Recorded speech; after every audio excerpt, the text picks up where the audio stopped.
আমাদের যেই ঝামেলাটা আমরা সবসময় শুনে আসছি এবং দেখে আসছি, সেটা হলো যে প্রোডাক্ট অথেন্টিসিটি।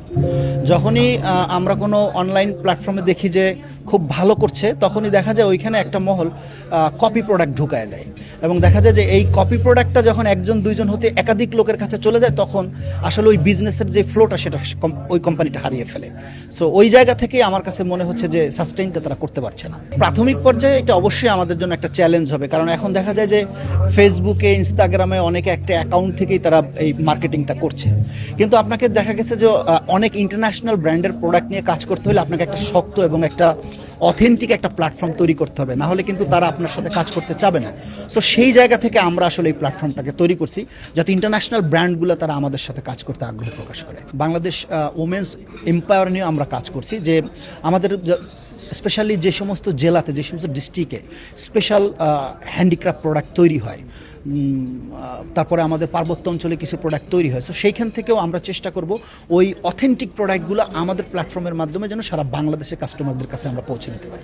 একমাত্র স্মার্ট সিটি বসুন্ধরা, আধুনিকতায় এক ধাপ এগিয়ে। আপনাকে আগে বুঝতে হবে অ্যালাইনমেন্ট কি। অ্যালাইনমেন্ট আমরা একটা প্ল্যাটফর্ম। আমরা আগে যেটা দেখেছি ই কমার্সের নামে বা পণ্য ডেলিভারির নামে অফারের একটা ছড়াছড়ি ছিল, এবং আমরা দেখেছি যে কিছু মানুষ এই অফারের আকর্ষণে গিয়ে সেখানে তারা টাকা দিয়েছে এবং একটা পর্যায়ে দেখা গেছে যে তারা পণ্য পায়নি, সেই টাকাটা তারা ফিরেও পায়নি। আমরা এখানে যেটা রেখেছি, আপনারা অবশ্যই শুনেছেন যে আমাদের পেমেন্টটা হচ্ছে আফটার ডেলিভারি দ্য প্রোডাক্ট।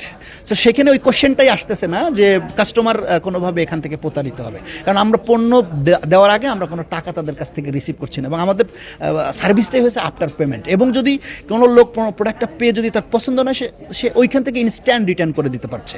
আমাদের এই ই কমার্সে যেহেতু এটা গভর্নমেন্ট অ্যাপ্রুভাল একটা প্রতিষ্ঠান, সো সেক্ষেত্রে এখানে সরকার যেমন লাভবান হবে তার ট্যাক্স থেকে, ঠিক একইভাবে আপনার যখন লোকাল বাজার থেকে আমরা যেই অথেন্টিক প্রোডাক্টগুলো, যেমন আমাদের আপনার টাঙ্গাইলের শাড়ি আছে, তারপরে আপনার মিরপুরের জামদানি আছে, এরকম আমাদের টার্গেট আছে যেইখানে যে প্রোডাক্টগুলো উৎপাদন হয় ওই প্রোডাক্টগুলাই আমরা এখান থেকে আমাদের প্ল্যাটফর্মের মাধ্যমে সারা বাংলাদেশে আমরা এটা ছড়িয়ে দিব। সো সেক্ষেত্রে আমাদের যারা লোকাল উদ্যোক্তা আছে তারাও এখান থেকে বেনিফিটেড হবে।